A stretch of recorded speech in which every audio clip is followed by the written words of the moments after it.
Check this out, guys. See how the plastic silicone mixed with colors.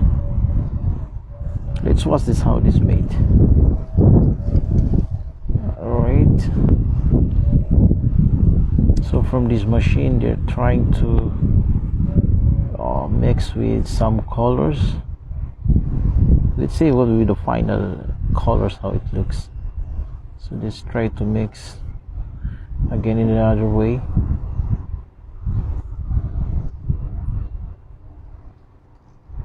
Now the red color is a little bit showing now. Alright, and again mix to the other way, other side. Alright, it's getting clear now, the color red. So from our silicone at home, there's some plastic for toys or kids, so this is the way how they prepare the plastics. Alright, now it's getting more clear, the red color. Wow, so from the manufacturing itself, so they're making like this. So again, another turn from this side. Alright.